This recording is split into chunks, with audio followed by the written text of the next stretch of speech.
नमस्कार, प्यारा हिंदुस्तान देख रहे हैं आप। मैं हूं आपके साथ अर्जुन खजूरिया। अयोध्या में इस समय हम मौजूद हैं, राम की पैड़ी पर मौजूद हैं और 22 जनवरी को लेकर के तैयारियां जोरों शोरों से चल रही है, क्योंकि पूरे देश में जो दीपावली मनाई जाएगी उसका केंद्र बिंदु, शक्ति का संचार करने वाला जो केंद्र बिंदु है वो यही अयोध्या है। इस समय हमारे साथ मौजूद हैं किन्नर अखाड़ा उज्जैन से महामंडलेश्वर 1008 पवित्र नंदगिरी जी। इनसे बात करते हैं। अभी जो पूरा माहौल है और पूरे देश भर में दीपावली का माहौल है, तो कितनी जो है उत्सुकता है, क्योंकि 500 सालों का संघर्ष रहा है इसके पीछे, उसके बाद आखिरकार रामलला विराजमान होने जा रहे हैं। ये बहुत बहुत खुशी का पल है, बहुत ऐतिहासिक पल है हमारे देश के लिए और हमारे सभी देश के जितने सनातनी हैं सबके लिए। और हमारा जो किन्नर समाज है ये तो हमेशा राम के इंतज़ार में थे और हमेशा राम के आशीर्वाद से हम यहाँ तक पहुँचे हैं।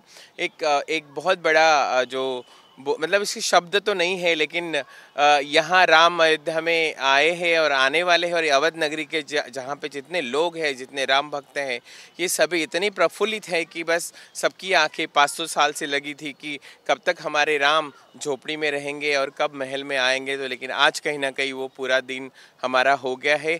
100% से भी ज़्यादा हम बोल सकते हैं कि कहीं ना कहीं आज वो दिन है कि हमारे जो रामलला है वो झोपड़ी से उठकर महल में आ रहे हैं। और ये खुशी की बात, और ये खुशी यहाँ के कन कन में है, यहाँ के पशु जानवर में है, और हम सब तो इंसान हैं। हमारे हृदय में राम हमेशा बसते हैं और आगे भी बसेंगे। उसके अलावा अगर बात की जाए, जैसे आप उज्जैन के किन्नर अखाड़ा से आते हैं, बाकी पूरे देश भर में जो अखाड़ा है वहाँ पर किस तरीके का भी माहौल है, क्या तैयारियाँ हैं? इतना बढ़िया माहौल है, इतना जैसे घर में बेटी की शादी होती है या बेटे का शादी होती है, उस तरह का सबके दिल में एक अलग से पहल है, एक जोश है, उल्लास है कि रामलला हमारे घर आएंगे। और हमारे जो सरकार ने जो जीत हासिल की है सनातन की, वो यही जीत है, यही राम राज्य है और यही त्रेता युग है। द्वापर युग में तो हम हैं, लेकिन ऐसे लग रहा है कि यहाँ से त्रेता युग शुरू हो गया और राम राज्य फिर से हमारे देश में और सनातन में आ गया। क्योंकि कहीं ना कहीं हम भी देख रहे हैं कि जो सरकार की कोशिश है, खासकर उत्तर प्रदेश सरकार की, कि चाहे एयरपोर्ट हो, चाहे अयोध्या धाम रेलवे स्टेशन हो, तमाम जितनी भी जगहें हैं, सबको इस तरीके का लुक दिया जा रहा है कि लोग आए, श्रद्धालु आए तो उनको लगे हम त्रेता युग में हैं। जी, मैं बहुत 6 साल बाद आई हूँ। तब तो यहाँ कुछ नहीं था। जब बाबरी मस्जिद का जब मसला चल रहा था, बहुत डिबेट्स हो रहे थे, लोग बोल रहे थे, ये कर रहे थे, वो कर रहे थे। उस वक्त हम कहीं ना कहीं दशहरे के टाइम यहाँ पे डिबेट के लिए आए थे। वो अयोध्या और आज का अवध नगरी, ज़मीन आसमान का फ़र्क है। ये जो डेवलपमेंट है जो अयोध्या का है या पूरे देश का, मान लीजिए ये नंबर 1 का है। जिस दिन राम जी अपने घर में बैठेंगे उसके बाद का जो डेवलपमेंट होगा, ये अवध नगरी का नाम पूरे देश में, विश्व में नंबर 1 होगा। जैसे ये पूरा राम की पेड़ी जहाँ पर अभी हम मौजूद हैं, जब मैं आया, मेरी पहले दिन यहाँ पर जो नज़र पड़ी, जैसे पत्रकारिता में हमें कुछ चीज़ें एकदम हमको एकदम आंख पे स्ट्राइक कर जाती हैं, तो यहाँ पर जब मैंने देखा शौचालय के बाहर से मैं निकल रहा था तो ट्रांसजेंडर के लिए अलग शौचालय यहाँ बनाए गए। ये बहुत कम जगह देखने को मिलता है। जी, यहाँ पर बना है, बहुत सारे स्टेट में बना है। और यूपी सरकार की ये पहली पहल थी कि हमारे देश का एक ऐसा समाज, बिछड़ा समाज, या इतना जिनको मूलभूत चीज़ों की ज़रूरत थी, वो कभी कहीं सरकार के पार्टियों में पूरी नहीं हुई। लेकिन इस सरकार ने हमें 2014 के बाद जो दिया है, वो शायद ही आज तक किसी सरकार ने हमें दिया था। क्योंकि हमारे लिए स्पेशल स्कूल भी है, टॉयलेट बाथरूम भी है। हम नहीं जा सकते मेल फीमेल के टॉयलेट्स में, लेकिन हमारा एक पर्सनल जो ट्रांसजेंडर किन्नर का टॉयलेट है, हम लोग हाँ आज़ादी से जाते हैं और आते हैं, नहीं तो हमें डर लगता है कि हम कहाँ जाएं।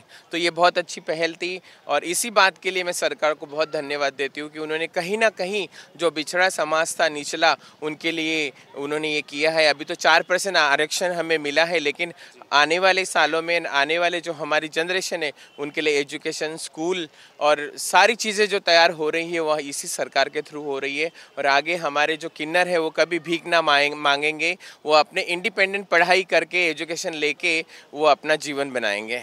उसके अलावा जैसे आपने बताया, आप 6 साल पहले जब आए थे तब सुप्रीम कोर्ट में मामला चल रहा था, वो जन्मभूमि मंदिर को लेकर के था, सुप्रीम कोर्ट से फैसला हुआ। लेकिन अभी हम देख रहे हैं पूरी अयोध्या में जो निर्माण कार्य चल रहे हैं, सौर ऊर्जा पूरा सिटी इसको बनाने का प्लान है, एयरपोर्ट बन गया, तमाम चीज़ें हैं, पूरा इसको विकसित किया जा रहा है यहाँ पर। ये डेवलपमेंट तो होना ही था। ये सिर्फ अवध नगरी नहीं है, पूरा उत्तर प्रदेश डेवलपमेंट में है। और बहुत, बनारस को देख लीजिए या आप लखनऊ को देख लीजिए, जो बड़ी बड़ी सिटीज़ हैं यहाँ हमारे देश की, एक साथ सारे काम नहीं होंगे, लेकिन धीरे धीरे सब कुछ डेवलप होगा। और अवध नगरी का जो डेवलप है वो अभी भी बाकी है।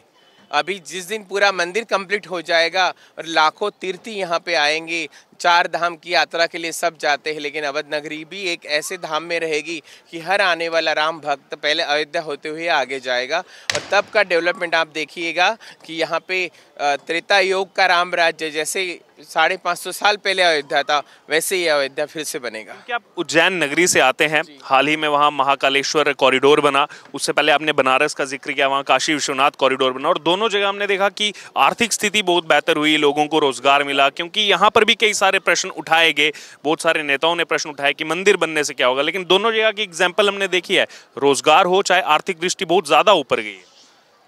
हाँ, ये तो बहुत ज़रूरी है क्योंकि यहाँ पे राम मंदिर बनने से यहाँ का जो लोकल व्यक्ति हैं, यहाँ के जो लोकल राम के भक्त हैं, यहाँ के अवध के जो रहीवासी हैं, उनके लिए यहाँ पे रोज़गार हो गया, रेलवे स्टेशन बन गया, इंटरनेशनल एयरपोर्ट बन गया है, यहाँ पे इलेक्ट्रॉनिक ऑटो आ गए हैं, यहाँ पे बैटरी चलती है, यहाँ पे छोटे छोटे स्टॉल भी लगाएंगे तो समोसा भी बेचेंगे तो दिन के 500 रुपये कमा लेंगे और अपने घर वालों को सुखी रखेंगे। रोजी रोटी कहीं नहीं गई, रोजी रोटी हमारे कदमों में है, सिर्फ हमको उनको कमाना है। और अब मैं थोड़ा सा यहाँ से थोड़ा पॉलिटिकल थोड़ा आगे आना चाहूँगा, क्योंकि 2024 में हम प्रवेश कर चुके हैं और इस बार एक बहुत अहम चुनाव है लोकसभा का। आपको क्या लग रहा है अभी कैपेबल कौन है देश की बागडोर को आगे ले जाने की? जो सरकार चल रही वही कैपेबल है, क्योंकि हमारी सरकार के सामने कोई भी ऐसी चुनौती नहीं है कि हम उसके ऊपर डाल सकते हैं। लेकिन जो भी होगा, देश की जनता इतनी अच्छी है, जिनको समझ रहा है, तभी तो हम चल रहे हैं। जब ये पार्टी 2014 से चल रही है, जो ज़माना बीत गया वो बीत गया। 70 साल किसने कैसे किया सबने देखा है, लेकिन ये जो 10-15 साल हमारे हैं ये सबसे अच्छे हैं, और जिसमें राम राज्य चालू होगा तो और क्या चाहिए।